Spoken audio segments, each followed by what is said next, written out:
Your mic is muted. Good afternoon, everybody.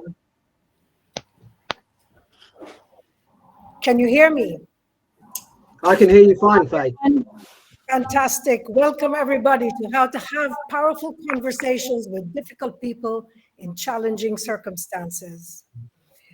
What inspired us to organize this roundtable is that some of the clients I coach brought up several problems. And one of those is the problem we talked about. This board member gave a really powerful presentation. And as she did so, she clearly had a big impact. And at the end of the conversation, one of the more junior male members thought he was doing her a favor and said to her, you know, as a woman, you should show more humility. This is not the only challenge we face. We have things like a colleague or a peer saying, I'd like to thank so-and-so for all the work they did, when in fact, that person is the owner of that work and didn't need to be patronized by anyone. Or the silent treatment, where people don't give you an appointment when you have something really pressing to discuss. Or you become alienated because you disagreed with someone's opinion.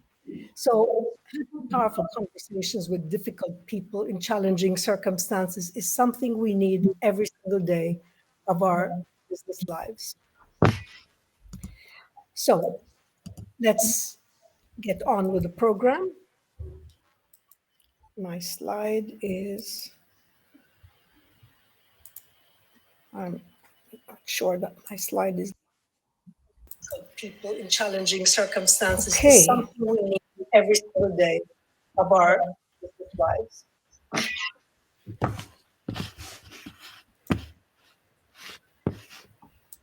So these are our objectives.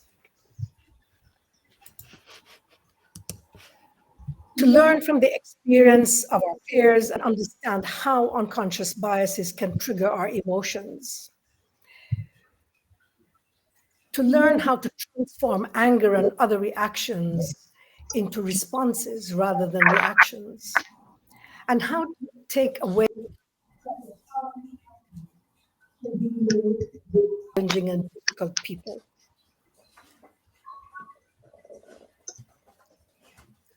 Your hosts are Fay Niewiadomski.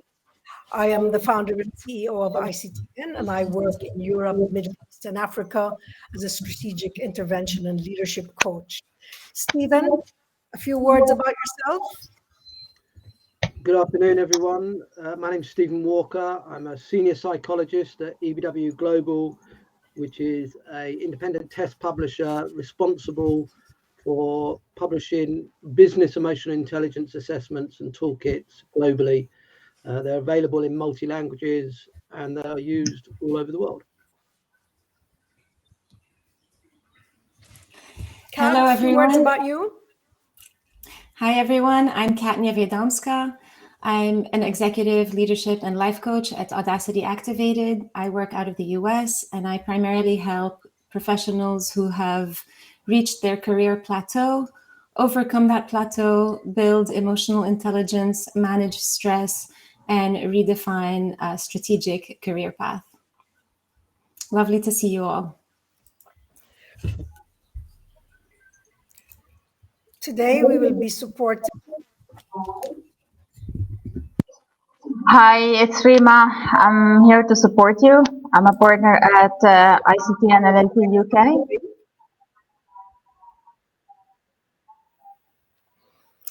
Fantastic. So, why do we have these difficult situations? It seems that my slides are not moving. Okay, there we go. Going to back up one. So what happens when we find ourselves in a really difficult situation and we react in ways that are not really productive to us? There are three molders of meaning, and these three molders of meaning are our our psychology, our language, and our actions. Our feelings lead to emotions, and those emotions lead to actions. And the actions we take determine the results we get in life. So how do we manage those? This is what we want to explore today. How do we manage these different emotions? Just to get into a bit of detail. So for example, if you feel overwhelmed by something and your thoughts are disempowering to yourself, something like, this is impossible, I can't do it. And the minute you say that to yourself, it translates into a feeling of weakness. Your physiology, your emotions begin to make you feel less powerful. And you may say something to yourself like, I'm going to look incompetent as usual.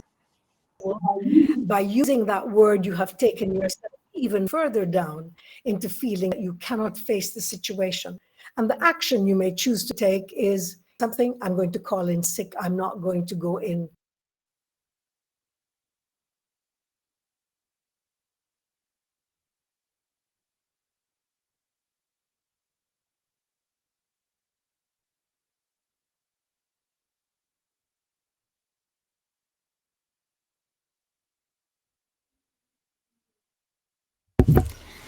Fay, we've lost your audio and we've lost you.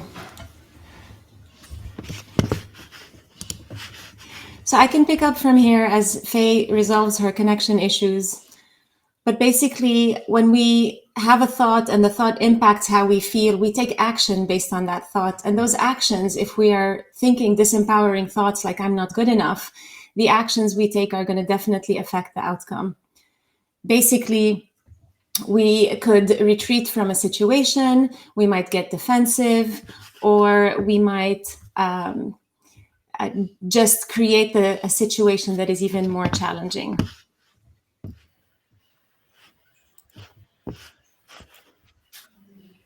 All right, I think it's now. Oh, you're sounding better, Fay. There was a lot of echo on your connection. Fantastic. This is a better connection now. So here we are back. So Stephen, what has happened to the slide?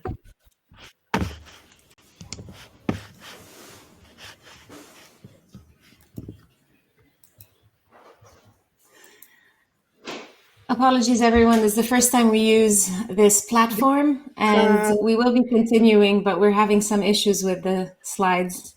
The slide has changed the appearance of that slide. Stephen, this is one of the slides that was about the interpersonal and intrapersonal intelligence. And I'm just wondering where it is.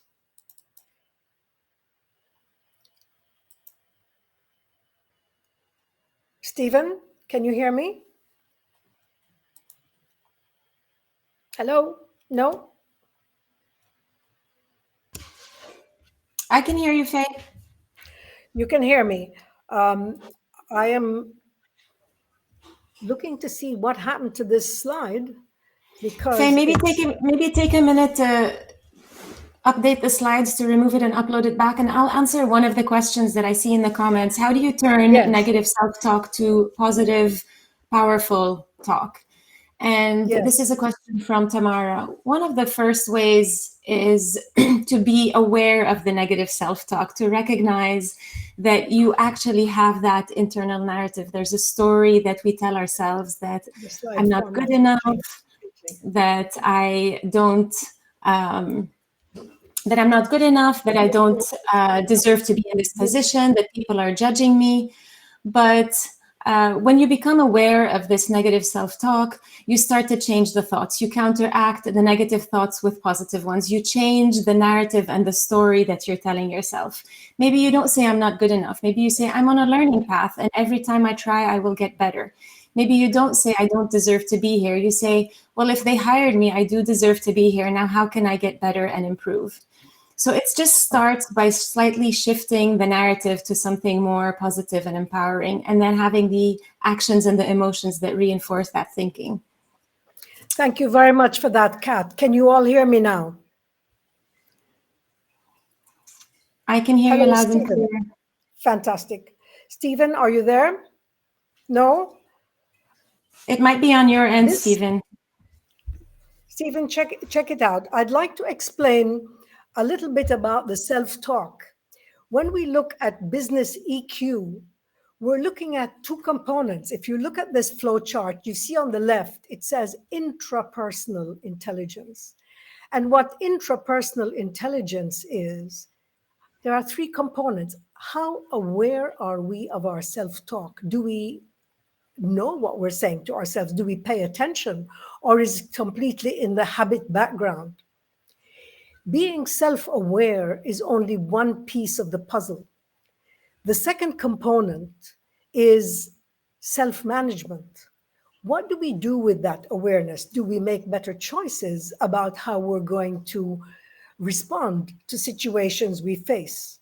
And the highest level of self-management is when we reach what we call self-mastery or self-performance, which means more often than not, we respond rather than react. And it's this self-awareness, this intrapersonal intelligence that enables us to deal with our relationship with other people. So how well are we able to read other people? Are we aware of their emotions? Do we have that finely tuned observation to look at others, read what they're feeling? What about when we're dealing with more than one person? Do we read the dynamics of what's happening and what's going on between the other groups? And of course, the better able we are not only to manage ourselves, but to manage others, this is how we manage people's performance. So it is that intrapersonal and interpersonal intelligence that enables us to interact with people. So let's look at how that translates into dealing with difficult people. The less self-aware we are, the less able we are to understand what's happening to us emotionally. On this graph, you will see that the feelings begin with helplessness. This is an escalation that goes to anger, rage, and ultimately violence. So if we look at this, here is, you may begin, someone comes into your office and you're someone who's pretty busy and likes to move quickly and talk quickly. And the person comes in and they're talking very slowly and getting into a lot of detail. And that detail begins to bore you, especially if this is someone you cannot say, just leave my office. That boredom eventually turns into irritation and you begin to stop listening. If people notice that you are not paying attention to them, that you are not really listening to the conversation, it is very likely that that relationship is going to become a difficult one. So being able to notice when you are out of your comfort zone and when others are out of their comfort zone is absolutely critical to be able to have that effective relationship with yourself and manage yourself so you can have a powerful conversation and relationship with other people. So I want to pause for a minute here and ask if anyone knows the difference between a trigger and a crescendo of emotions that build up.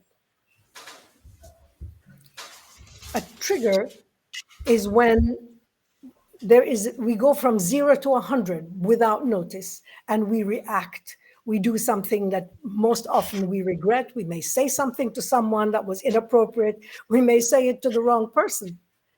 And obviously that's going to lead us into difficult situation. If we have high self-awareness intrapersonally, when we see ourselves approaching boredom, this is where we take action. We interrupt the pattern and we say, I'm pretty busy today. I wonder if you could summarize what you have to say to me in a couple of minutes, because that's all the time I have.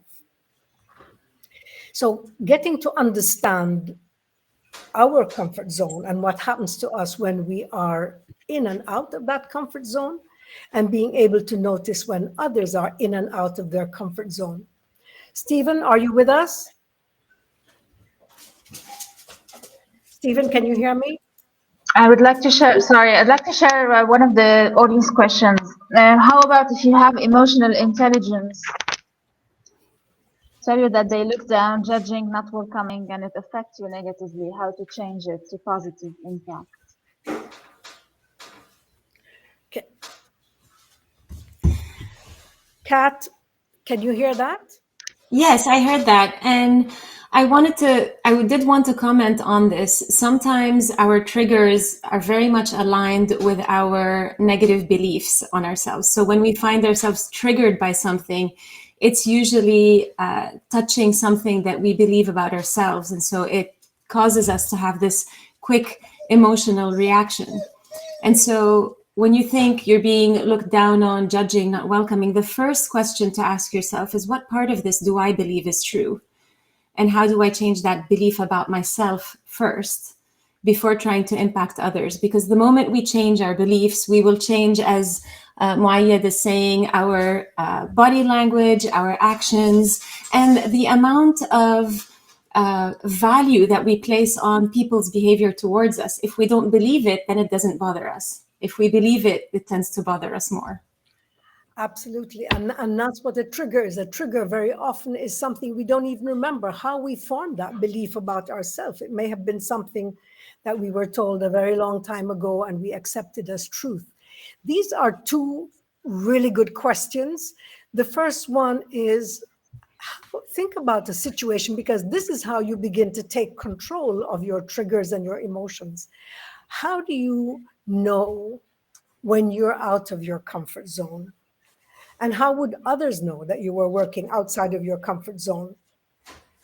Did being outside of your comfort zone affect how others worked with you?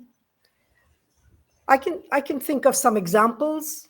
Stephen, can you hear us? Please jump in when you can. Fay, can you hear me? Now I can hear you. Yes. Yes, Stephen.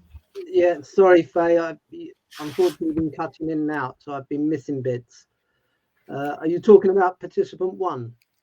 Yes, the participant one. Yes, can you tell us about your own experience in an area like this, or one of the people you've coached, and how becoming aware of that I was going to being say, out well, of your comfort zone.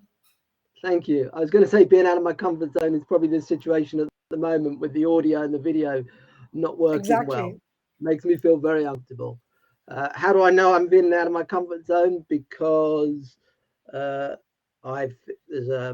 tingles on the back of my neck. That's it. So that's my sort of body language straight away. I don't suppose anybody else knows that I'm out of my comfort zone because they don't know me. I think that's one of the big things, is that when people don't always recognize when people are out of their comfort zone, especially when they come from a different culture or they're doing it over Zoom or Teams, they won't necessarily know because they won't see all the body language. So does being out of my comfort zone affect how I work with others? Well, hopefully not, but often it does. So what happens for me, if I'm out of my comfort zone, I tend to talk too much. I will carry on talking when probably I've said enough. So that's a definite trigger. Well, not a trigger, but that's a definite indication for me that I'm out of my comfort zone because I'm talking too much. Yeah. What about when we are looking at other people, and you mentioned we don't know them well? How do we know when they are out of their comfort zone? Are there any signs that we can read? Like maybe they get fidgety, maybe their volume goes up, maybe even their skin color changes, people may get flushed. Are there any other signs that we can look at? And what happens when people are working outside of their comfort zone? What's the risk there?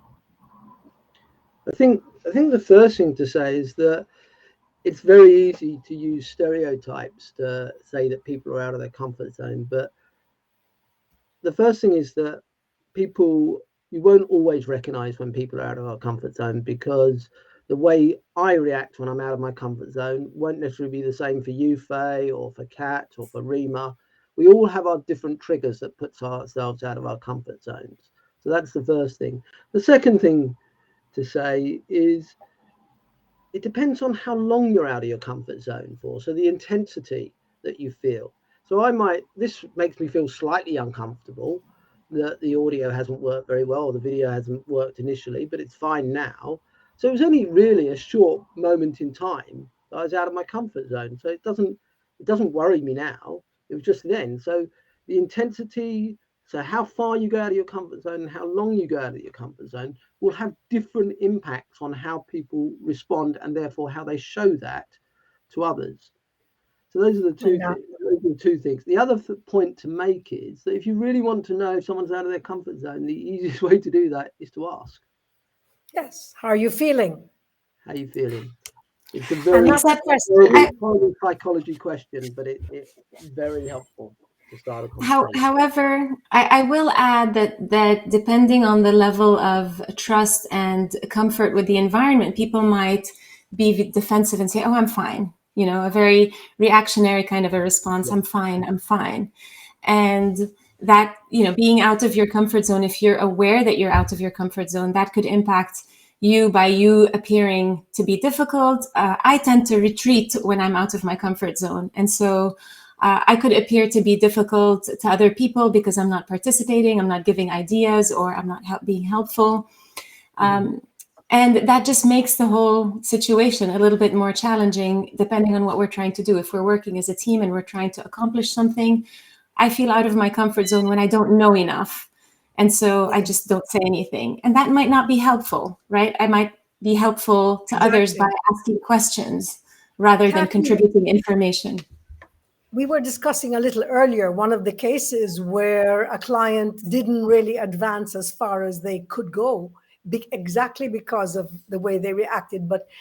And I'm going to ask you about that, but I'd like to look at this diagram of comfort zones. We tend to think of a comfort zone as a small space or as one space, but really to become really successful, we want to expand our comfort zone so we can do things and face people and deal with ourselves in ways that takes quite a bit of courage, so that we can have those powerful conversations, not only internally with ourselves, but with other people. So if you look at this, which is the most dangerous, which is the most risky area when we get to expanding a comfort zone? And that would mean, I find clients have tremendous difficulty when we say, look that person in the eye and ask them and tell them.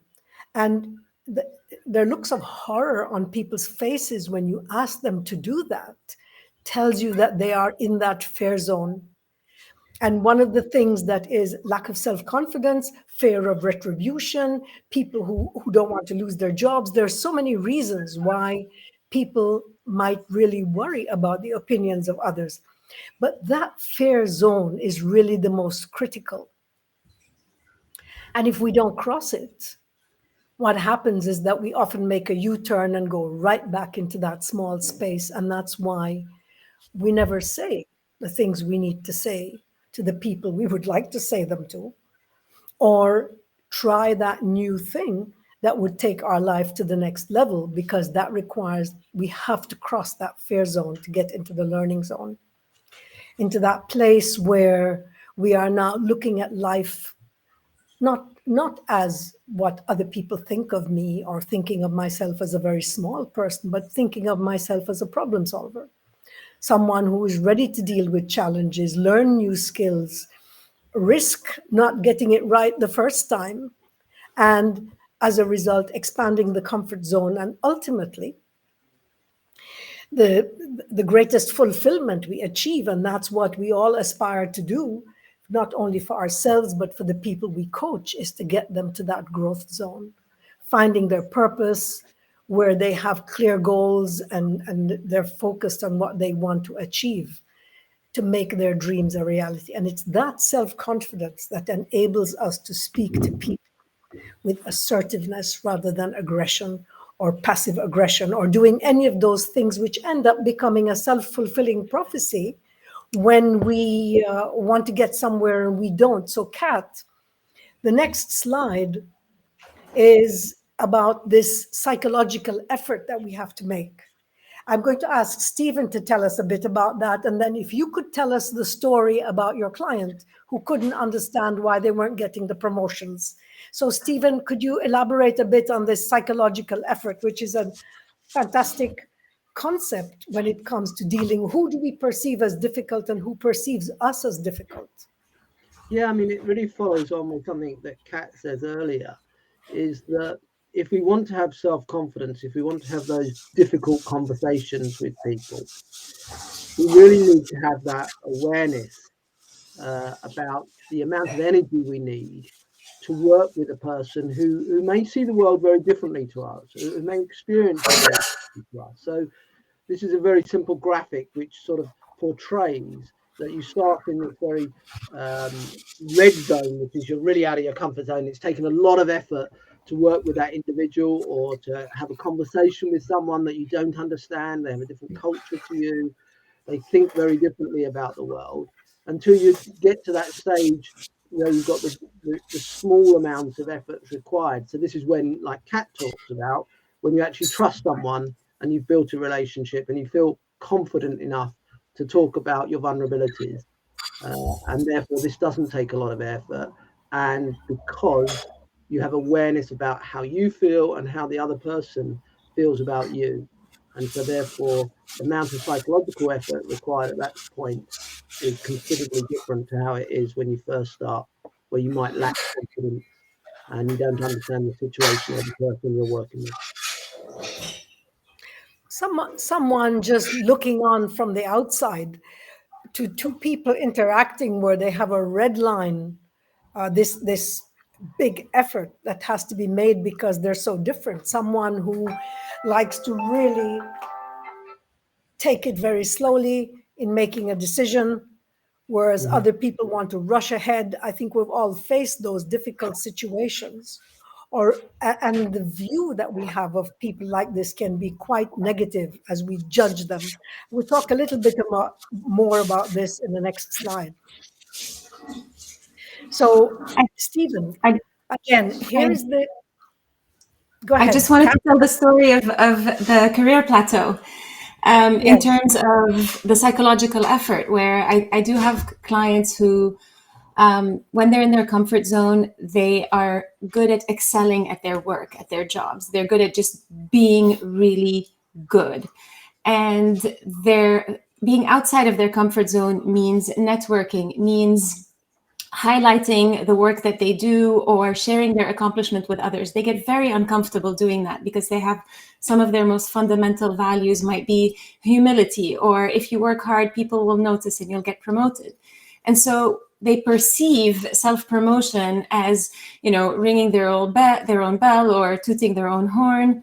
And so that's really something that is outside of their comfort zone. And then they are baffled why they're not progressing in their career, why nobody is awarding them or recognizing their hard work and moving them up the ladder, without recognizing that for them, the avoidance of the psychological effort required to get out of their comfort zone is keeping them stuck on that career plateau. Thanks a lot for that, Kat. Stephen, this is the model that you have developed at EBWGlobal, and I think it's a really powerful model because we see the emotions here in red, orange, and yellow driving the behaviors that we experience at work every day. So could you elaborate a bit on this, and then maybe we can look at the kinds of things that create difficult challenges between people at work? Yeah, this is about business emotional intelligence. So this is slightly different from the emotional intelligence models that you might have seen before, in terms of that we focus on emotional behaviors that make a difference to business success. So you can see very clearly there what we're talking about is one of the areas you mentioned earlier, Fay: decisiveness, motivation, influence, adaptability, conscientiousness, which has two subscales to it, or two sub emotional behaviors, structure and rules, and we can talk about those in a bit more detail in a minute. Empathy and stress resilience, again with these two subscales. But the great thing about this approach is that it takes each of those areas from an intrapersonal and an interpersonal. If you remember that slide earlier that we had, where the intrapersonal is all about understanding your emotional drives and how that affects your behavior, and importantly, how does that affect your work performance? So how does that affect your performance in the workplace? And the second bit that a lot of leaders find really difficult is the interpersonal, which is understanding other people's emotional behaviors and how they then form those relationships to increase those people who report to them or who they work with performance. It's about how do they use their emotional intelligence to improve other people's performance, not just focusing on their own. And I think one of the things we often do is we tell stories about individuals, and it's always about how they improve their performance. And one of the things that I focus on when I do some of the coaching with leaders is looking at how leaders improve the performance of the people who they're responsible for.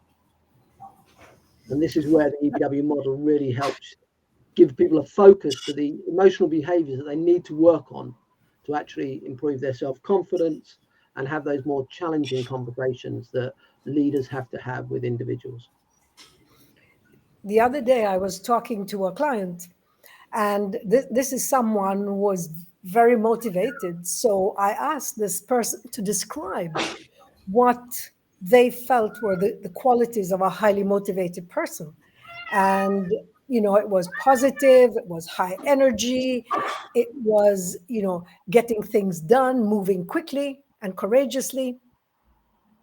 And the question I then asked is, how do you perceive people who are not like that? And what she realized all of a sudden was that all the words that were used, like optimistic, negative, energetic, lazy. So people tend to perceive those on the others before we have that level of necessary awareness of ourselves. We tend to be judgmental and accuse other people who are not like us of being not okay, or being difficult, or being people who don't understand how to conduct themselves properly at work. And that is the big thing that comes in when you develop this business EQ. You understand that it's about getting the best out of people. There is no good, bad place to be. There is the place that is optimal for what you're doing. And sometimes taking it slow, being cautious, being risk averse is a better approach depending on what the situation is. So, Stephen, did you want to elaborate a bit on stress resilience and emotional control? Sure. I think one of the things, it kind of goes back to the whole piece that we talked about earlier, which is about what you see isn't necessarily what's going on for people. So for us, stress resilience has two components when we think about it from business emotional intelligence.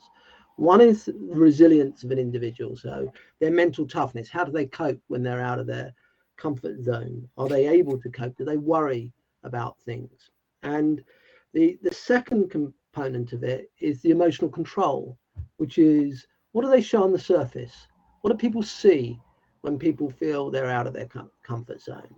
And by dividing this down into these, well, I'm just talking about resilience, but actually looking at it from these two different components, what you're able to see very clearly is how people are on the surface compared to what's actually going on underneath. So you always get like a swan effect, where you have people who are very graceful on the surface, but there's lots of worry and concern going on underneath.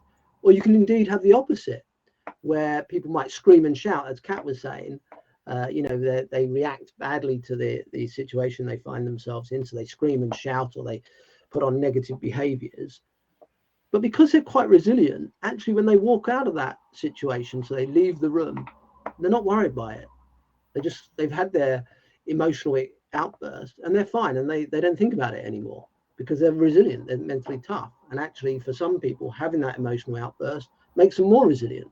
They've said what they've thought and they've walked away. They didn't think about it. Whereas for others, they actually take it with them, and it maybe they never let go of it. At 10 o'clock at night, they're still thinking about this situation they were involved in. And the literature over the last 10 years has really pushed for people or for organizations to build resilient organizations or resilient individuals or resilient teams. And one of the issues with that is that they're missing out that some people who have that worry and concern, who aren't as resilient as others in the organization, they're the ones that put the extra discretionary effort in, because they don't switch off at the end of the day. They're still thinking about that work problem, that performance issue that they've got in their team. And it's that extra discretionary effort is worth millions to organizations, to global organizations. So rather than trying to develop more resilient people, maybe organizations should be thinking about how do they build better managers to manage those people who may think very differently and feel very differently to some of the population, but because they think and feel like that, they actually provide a different insight and a different level of discretionary effort to more resilient people. That's a very, very good insight there, Stephen, because we always think of the tough people who are so hard on others as the leaders. Another scale I want to comment on briefly before I go to the influence model and ask Kat to tell us her story. Conscientiousness also has two subscales, structure and rules. And in my experience, those have created tremendous conflict between people. Someone who is on the right side of conscientiousness, we're going to look at that scale in a moment, show you what that scale looks like. It's a scale that goes from 1 to 10. And on a 10, you have a very different set of behaviors than on the left, even though they are the same behavior that we're looking at. When it comes to conscientiousness, people who are structured, they want things done on time.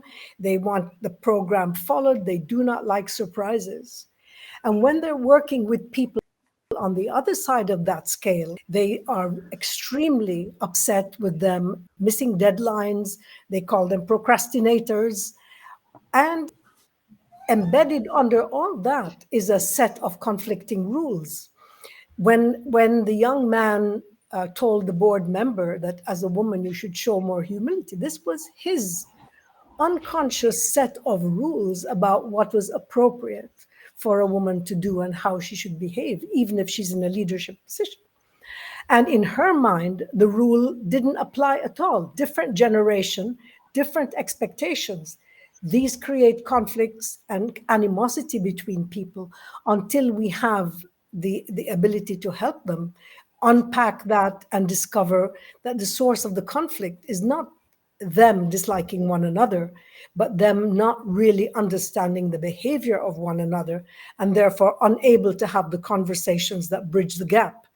A powerful conversation is one that speaks to another person through their model of reality, because that's when we can reach them.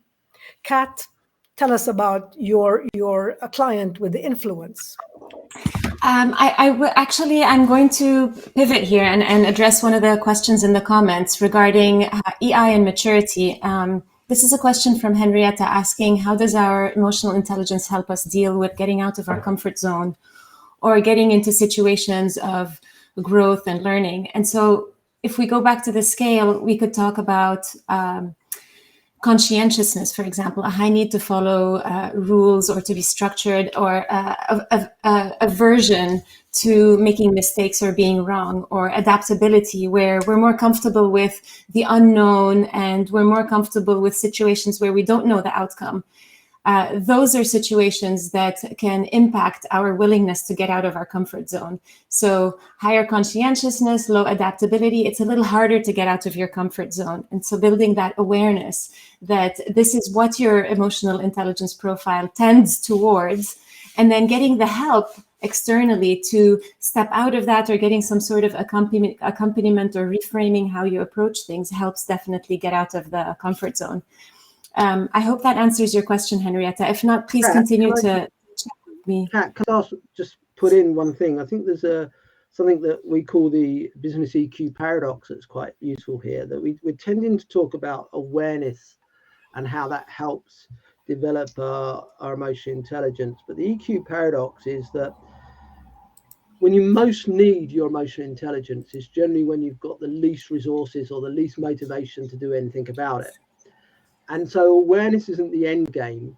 Awareness is the starting point for the conversation with someone like yourself, Kat, or Fay, because it's being able to actually find the resources and the motivation to get out of your comfort zone and then do something about it in those very moments when it's the last thing you want to do. You know, you're angry with someone or you feel uncomfortable. You don't want to speak your mind because you're afraid of the consequences, because you haven't necessarily thought it through, or you don't quite understand the situation.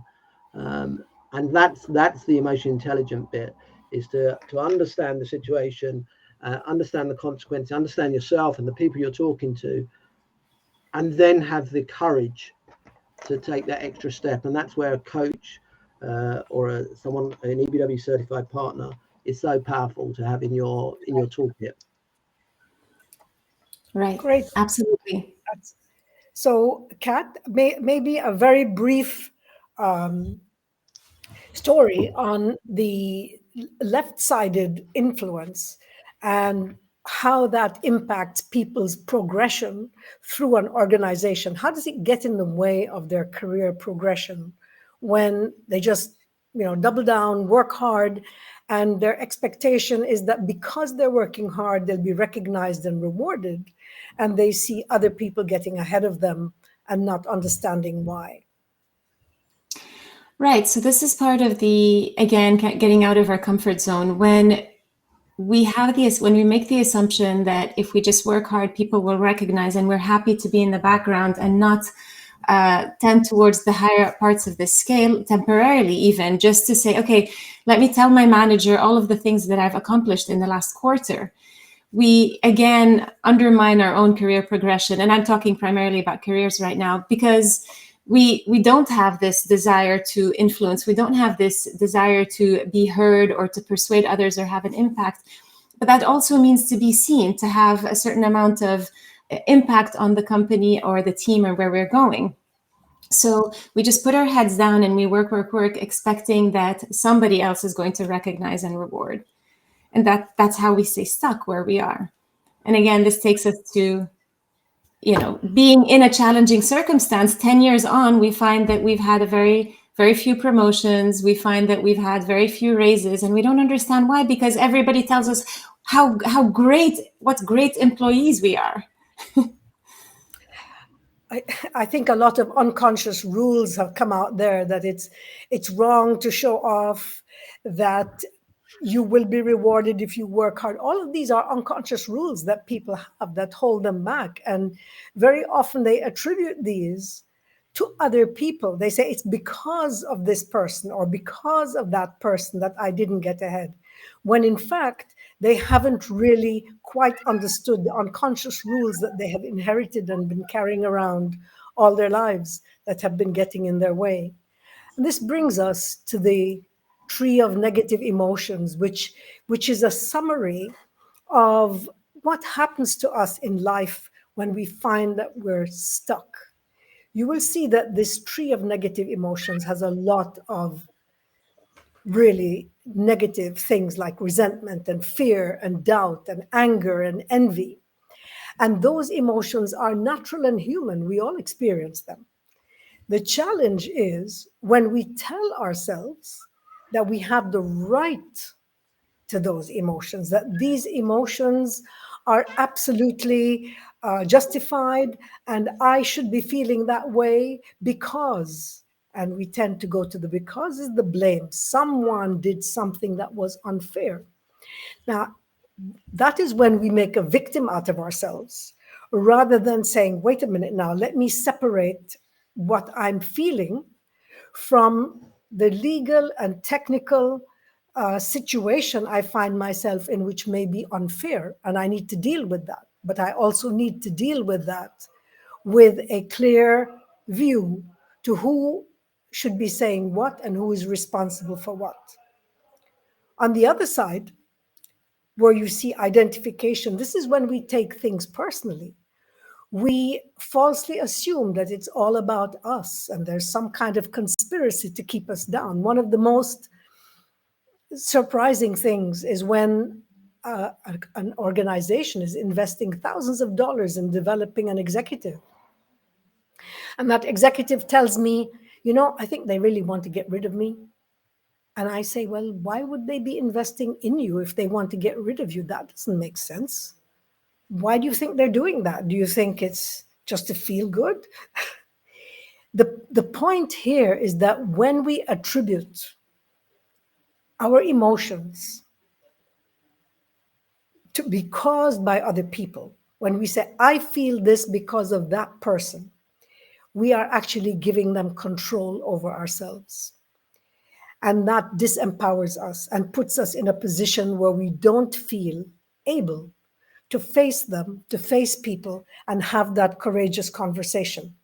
You are responsible for your emotions, no one else. And until you recognize that you are in full control, you are absolutely in control of your emotions and can determine what you will interpret your feelings as. Why am I feeling this way?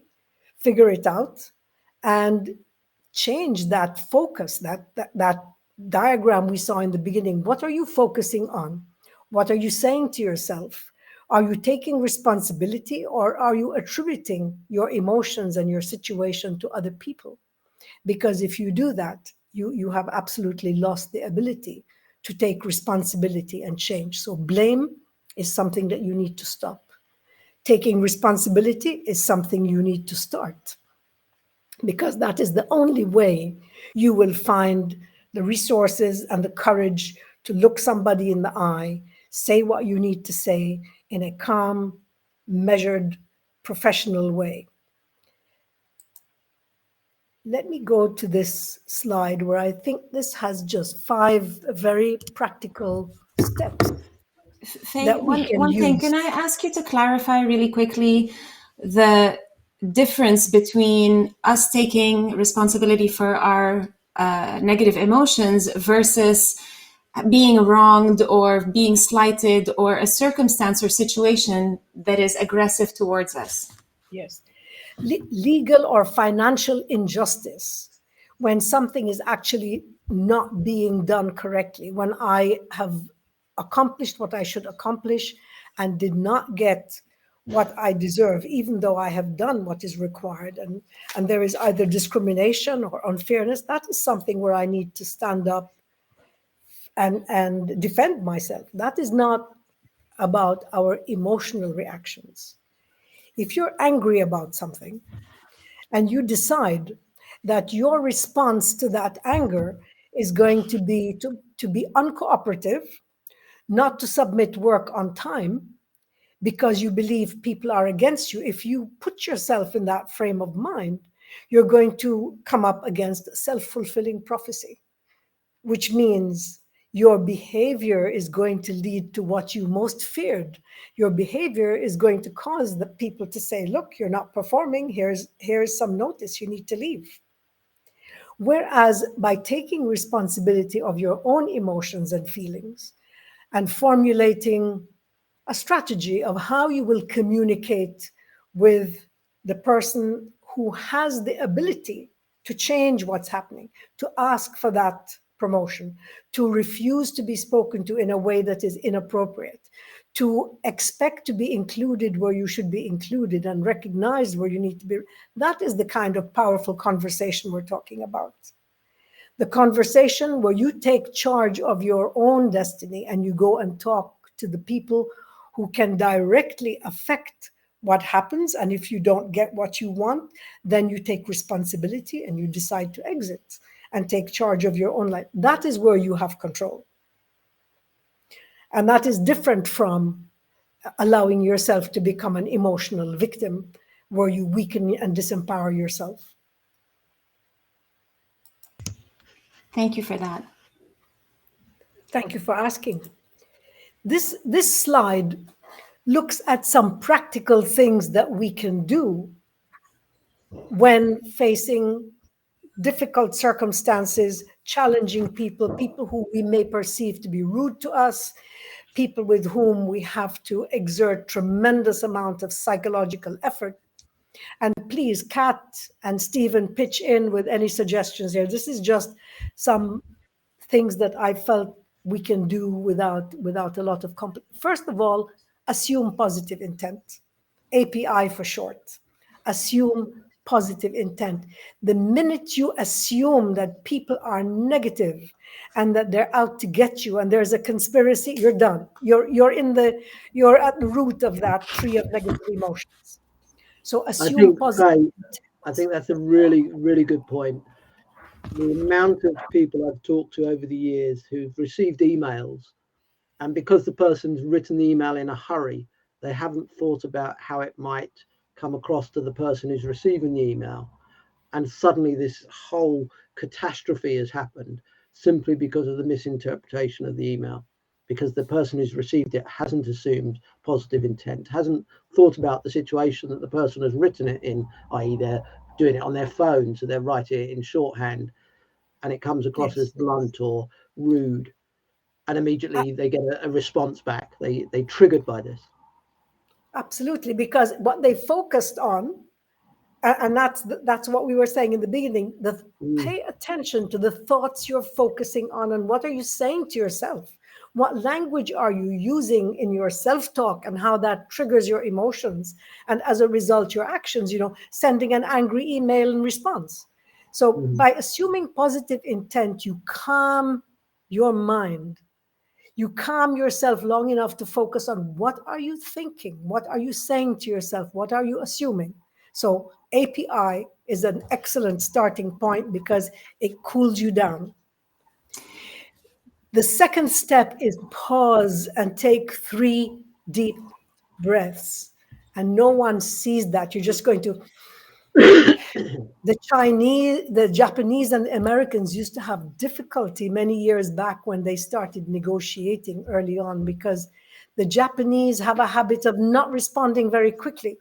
You ask them a question and they take their time before they answer. And this was not something that Americans were accustomed to, and they couldn't understand why they weren't getting an answer immediately. So they would jump in to fill the silence. So 3 deep breaths won't take you longer than 3 seconds. So pause.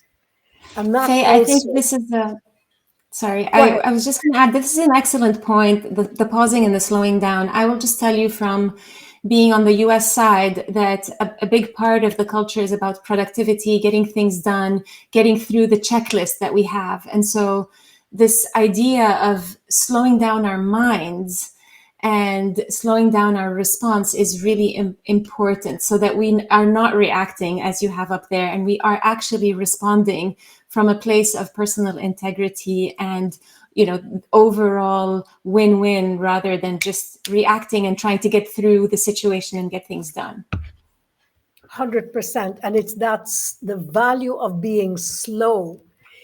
The third point is ask clarifying questions. Do not assume anything. Ask questions. Avoid whys if you can, because why questions are always perceived as accusatory. So ask, what did you mean when you said that? How would this happen? Ask open questions and in a friendly manner. Remember, 93% of your communication has nothing to do with the words. Your manner, your tone of voice, your body language count for 93%. So keep that in mind and ask questions.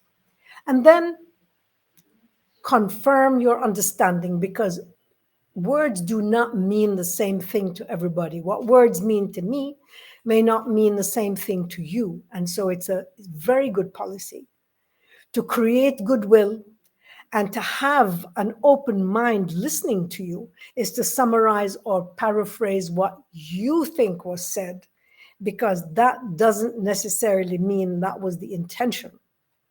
So you need to validate that. You need to get someone to say, yes, that is what I meant, or yes, you have understood me clearly. And that goes a long way to having a truly powerful conversation, because now you're on the same page. You're talking to someone through their model of reality. And there is no way to influence people outside of their own model of reality. Number 5, your mind works at least 10 times faster than your tongue. So reflect before you open your mouth. Just pause and say, what is the best thing for me to say in this situation? That is when you make intelligent, emotionally intelligent statements, productive and constructive business statements, and you get what you want.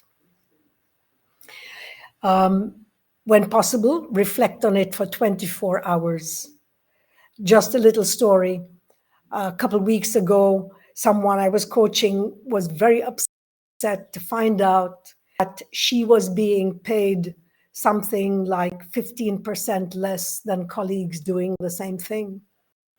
And she called me and said, should I say, we took our time to develop a strategy. She rehearsed it. She spoke to her boss. She is now on par with everybody else and very happy with the result. But if she had assumed negative intent, if she had gone in there with the anger she was feeling, she would have got nowhere. Today, she's getting what she wanted. And that's how we have powerful conversations. Consider what we want, think about it, respond, do not react. Stephen, Kat, want to add something before I move on to the next couple of slides? Just wrapping it up now. For me personally, I'll say quickly, for me personally, talking it out with somebody else is really helpful, because that helps me to hear my own self-narrative and shift the direction of my thoughts to something more constructive. Thanks, Kat. Stephen? Yeah, I just wanted to add that what we tend to focus on is the intrapersonal intelligence, about getting what we want.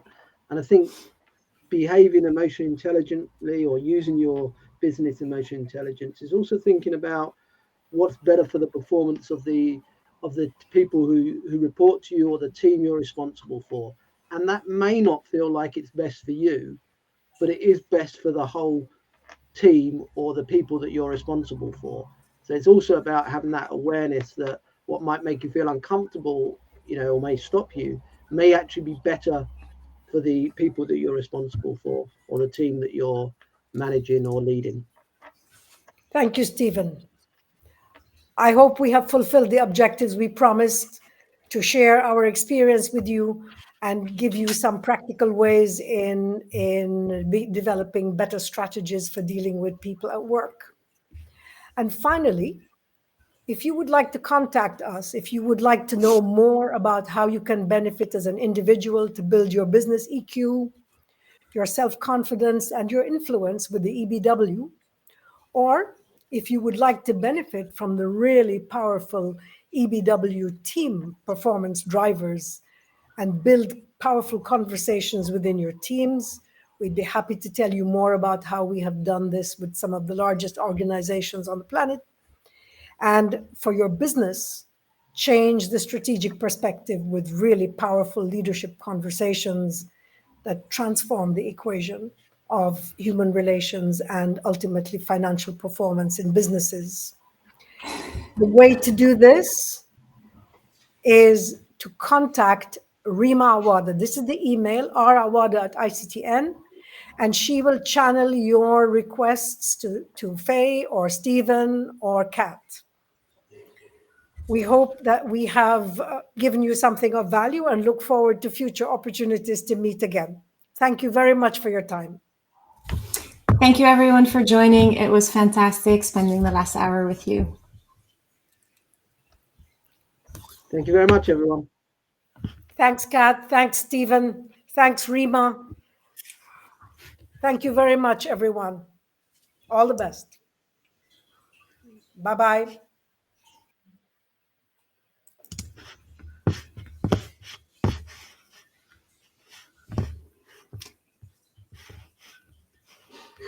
All right.